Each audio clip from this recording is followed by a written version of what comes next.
আলহামদুলিল্লাহ আলহামদুলিল্লাহি ওয়াহদাহু ওয়াসসালাতু ওয়াসসালামু আলা মান লা নাবিয়্যা বা'দাহু আম্মা বা'দ। সুপ্রিয় সাথী ও বন্ধুগণ, আজ আমরা একটি বিষয় সম্পর্কে অত্যন্ত সংক্ষেপে কিছু কথা আরজ করার এরাদা রাখি। আর সে বিষয়টি হলো একটি হারাম, একটি কবিরা গুনাহ, বড় অপরাধ আছে যেটি আমরা সকলেই অবলীলায় সবসময় করে চলেছি। এবং এটি যে অপরাধ, এটি যে হারাম কাজ, এটি যে কবিরা গুনাহ, এটি যে বড় ধরনের অন্যায়, সেই অনুভূতিটুকুও আমাদের সমাজ থেকে, আমাদের অন্তরগুলো থেকে মুছে যাবার উপক্রম হয়েছে। সম্মানিত বন্ধুগণ, আমরা অনেকেই অনেক দিক থেকে আলহামদুলিল্লাহ সৎ, আকীদায়, বিশ্বাসে, চিন্তায়, চেতনায়, বিভিন্ন নেক আমল করার ক্ষেত্রে অনেক দিক থেকে আলহামদুলিল্লাহ আমরা অনেকেই সৎ এবং ভালো মানুষ। অনেক ভালো ভালো আমল করবার চেষ্টা আমরা করি, কিন্তু একটি অপরাধ আছে, একটি কবিরা গুনাহ আছে যেটার সঙ্গে আমরা কম বেশ প্রায় সমস্ত মানুষ, ইল্লা মান রাহিমা রাব্বি, হাতে গোনা মানুষ ছাড়া আমরা সকলেই কম বেশ জড়িত। আর সেটা হলো উপার্জনে অসততা। আমরা যে সম্পদ উপার্জন করি, বেঁচে থাকার জন্য যে অর্থকড়ির প্রয়োজন হয়, সেটা চাকরি করে হোক, ব্যবসা বাণিজ্য করে হোক, যেই কোনো লেনদেনের মাধ্যমেই হোক না কেন, এই উপার্জন করতে গিয়ে আমরা একজন খাঁটি মুসলিমের পরিচয়, একজন ভালো মানুষের স্বাক্ষর, একজন সৎ মানুষের চিহ্ন, এটা আমরা অনেকেই রাখতে পারি না। সম্মানিত বন্ধুগণ, আল্লাহ সুবহানাহু ওয়া তাআলা কোরআনে কারীমের একাধিক জায়গায় বলেছেন, ওয়ালা তাকুলু আমওয়ালাকুম বাইনাকুম বিল বাতিল, তোমরা তোমাদের একে অন্যের সম্পদকে অন্যায়ভাবে ভক্ষণ করো না, গ্রাস করো না। একে অন্যের সম্পদকে অন্যায়ভাবে তোমরা খেও না, মেরে দিও না। সৎ উপার্জন এটি আজকের যুগে সোনার হরিণ হয়ে গেছে। অনেকেই আছেন, অনেক নফল আমল করেন, মাশাআল্লাহ, ইসলামের অনেক কিছুকে তিনি মানার চেষ্টা করেন, কিন্তু অর্থ উপার্জনের ক্ষেত্রে তিনি পরিপূর্ণভাবে সৎ থাকতে পারেন না। কেউ হয়তো সুদের সঙ্গে জড়িত, যার বিরুদ্ধে আল্লাহ সুবহানাহু ওয়া তাআলা যুদ্ধ ঘোষণা করেছেন। কেউ হয়তো ঘুষ দিয়ে কোনো কাজ আদায় করছেন, যেটাকে নবী আলাইহিস সালাতু ওয়াস সালাম বলেছেন দাতা গ্রহীতা উভয় জাহান্নামে। কেউ হয়তো কেনা বেচা করতে গিয়ে ক্রেতার সঙ্গে এমন প্রতারণার আশ্রয় নিচ্ছেন, অথবা এমন কিছু গুণাগুণ বর্ণনা করছেন তার বিকৃত মালের, যেটি আসলে বাস্তবসম্মত না, এবং এটাকে কোনো অপরাধও আমরা মনে করি না। ভাই, এটা আসল মাল, এটা পিওর মাল, এটা ভালো মাল, এভাবে অবলীলায় আমরা মিথ্যা কথা বলে কেনা বেচা করে থাকি। কেউ হয়তো কারোর কাছ থেকে ধার নিয়েছেন, তো আর দেওয়ার কোনো নামগন্ধ নাই। যেই কথা আপনি বলেছেন সেই কথাকে আপনি হয়তো রক্ষা করতে পারেন না।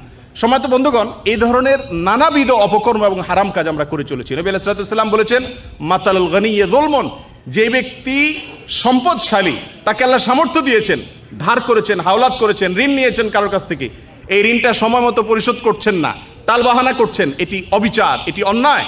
নবী আলাইহিস সালাতু ওয়াস সালাম এর প্রত্যেকটি পয়েন্ট সম্পর্কে বহু হাদিস তার রয়েছে এবং বহু কথা তিনি বলেছেন।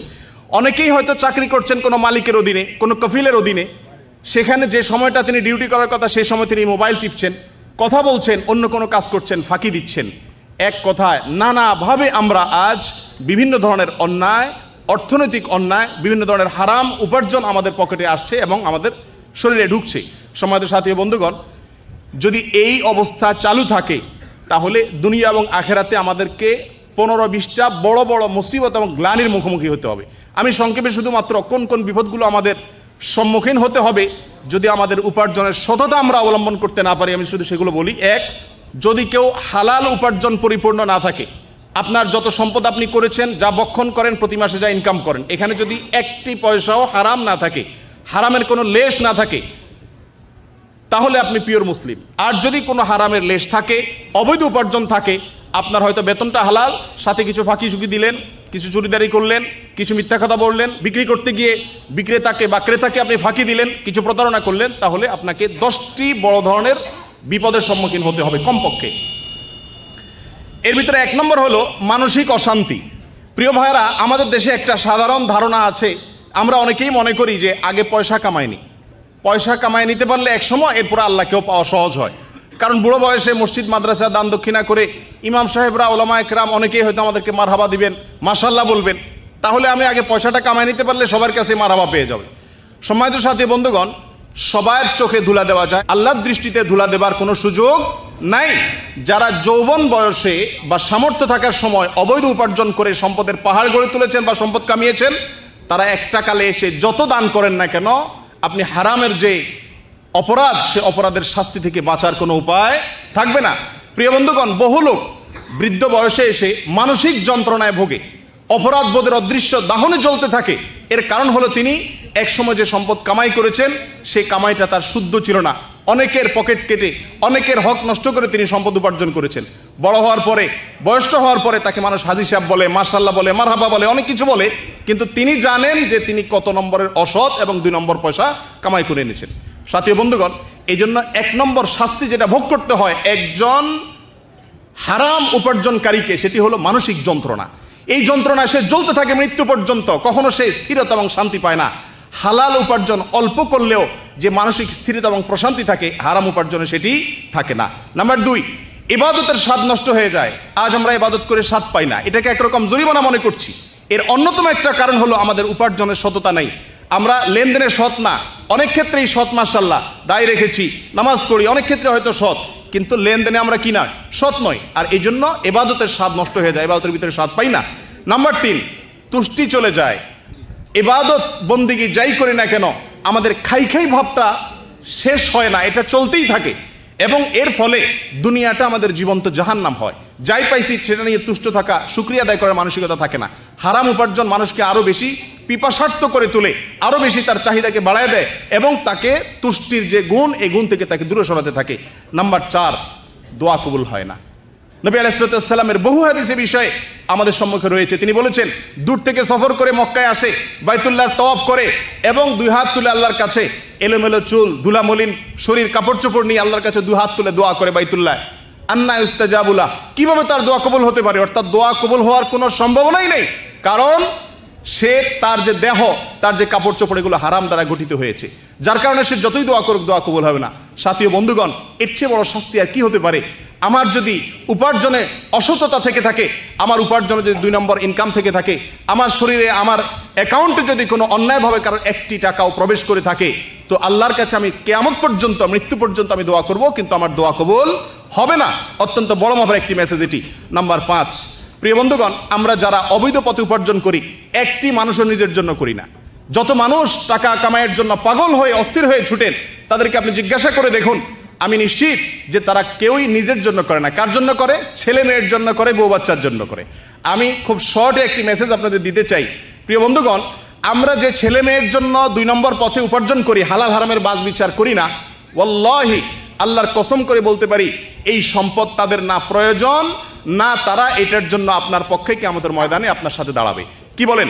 আপনি দুনিয়াতে অবৈধ উপার্জন করবেন, কিয়ামতের ময়দানে যখন ধরা খাবেন, আপনার ছেলে মেয়ে বউ বাচ্চা তারা কি এসে বলবে, বাবা আমাদের জন্যই তো অন্যায় করছে, অতএব আজকে আমরা এর দায় নিলাম? কেউ নিবে? একজনকে নিবে? ইয়াউমা ইয়াফিরুল মারউ মিন আখিহি ওয়া উম্মিহি ওয়া আবিহি ওয়া সাহিবাতিহি ওয়া বানিহি। প্রিয় বন্ধুগণ, কিয়ামতের দিন সবাই পালাতে থাকবে, কেউ দায় নিবে না। এর চেয়ে বড় নির্বোধ, এর চেয়ে বড় বোকা কে হতে পারে যে অপরাধ করবে আরেকজনের সুবিধার জন্য, কিন্তু যার জন্য করবে সে তার কোনো দায় নিবে না, সে মোজ মস্তি করবে, আর দায় সম্পূর্ণ আপনার উপরে বর্তাবে। প্রিয় বন্ধুগণ, আমরা যারা আজকে অর্থনৈতিকভাবে যে লেভেলে আসি, শতকরা 90 জন মানুষ বা তারও বেশি হবে, তাদের অবস্থা হলো যে আমাদের বাবা মা আমাদেরকে অর্থনৈতিকভাবে এই লেভেলে রেখে যান নাই। আমরা আবার আমাদের সন্তানদেরকে অর্থনৈতিক সুবিধা দেওয়ার জন্য যে অবৈধ পথে উপার্জন করছি, তারাও কিন্তু এই সম্পদের উপরে তারা যথেষ্ট থাকবে না বা এটার উপর তুষ্ট থাকবে না, তারাও আরো বহু সম্পদের পাহাড় গড়ে তুলবে। গ্রামে গঞ্জে আপনার বাবা বহু কষ্ট করে একটা টিনের ঘর তুলেছেন, তখনকার যুগে ওইটাই ছিল তাজমহল, কিন্তু আপনি বড় হওয়ার পরে বিদেশে আসার পরে বলছেন, আরে গ্রামে টিনের ঘরে মানুষ থাকে নাকি? বাবা করছে, তখন ছিল না।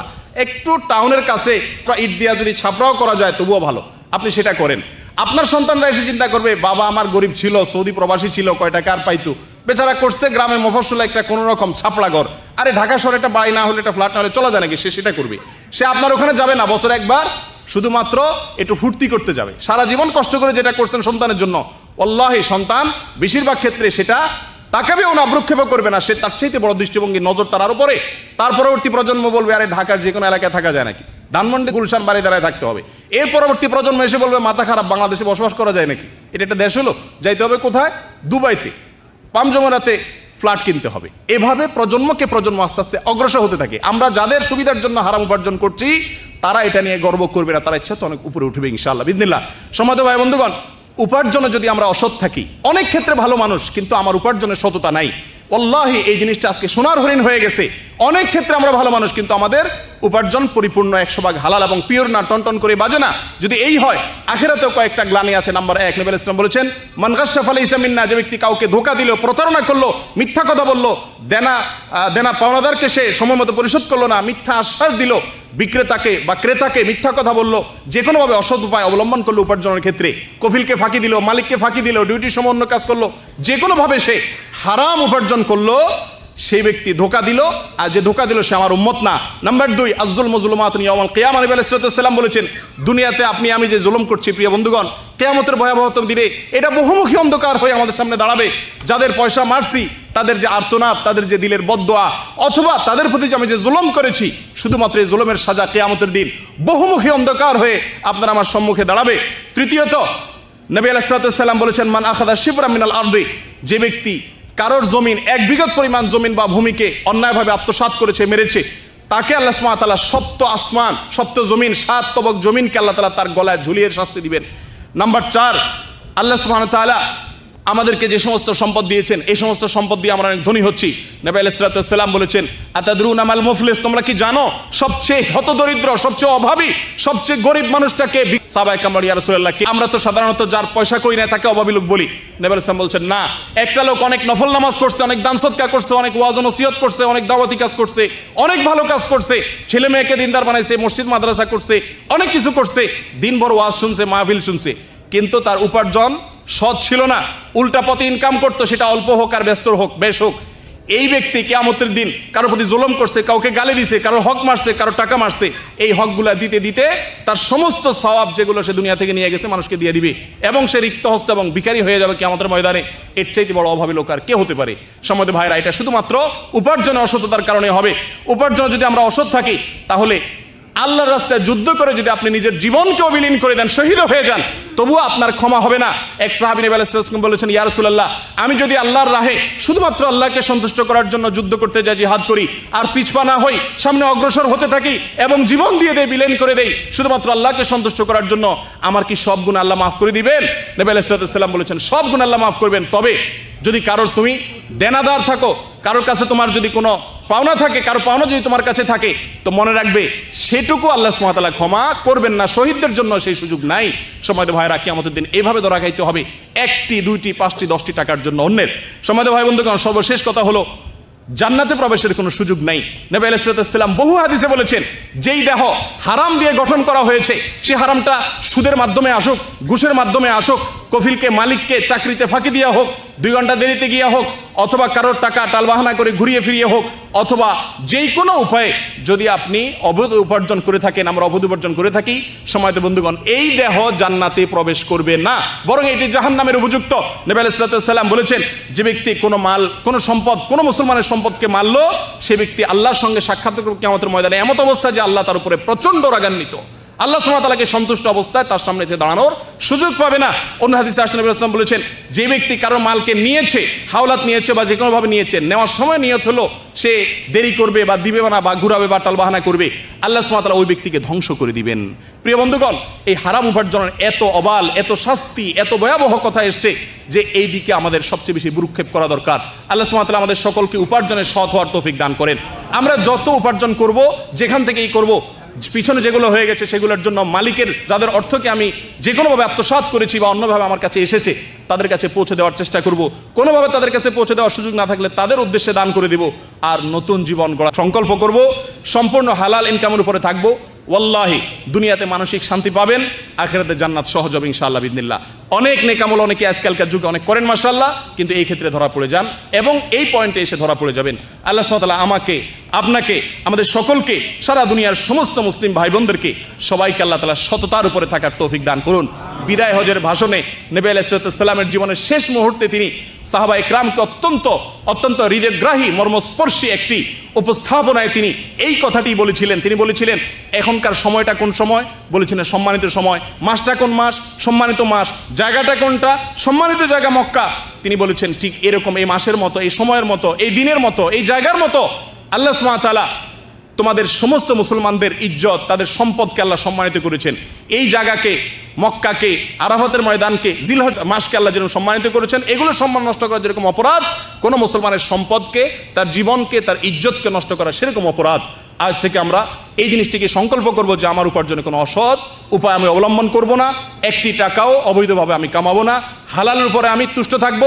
আল্লাহ সুবহানাহু ওয়া তাআলা বরকত দিবেন এবং শান্তি দিবেন। আল্লাহ আমাদের সকলকে তৌফিক দান করুন।